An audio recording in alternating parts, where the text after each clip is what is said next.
everyone, welcome back to Sunny Live Show, and thank you so much guys for tuning in. I'm here to update you of what's going to happen on homecoming from the 11th to the 13th of August 2025 on Monday.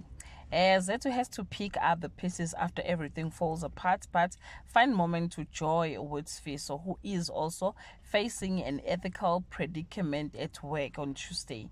Zethu clashes with her family over her decision to dig for answers, and her mother's ultimatum pushes her to breaking point. Fiso set off to make peace with Shwabi, unaware of the ripple effect it will cause on Wednesday. Zethu's courageous actions untimely seems futile as she is punished for her pride, even though she was standing up for a greater truth.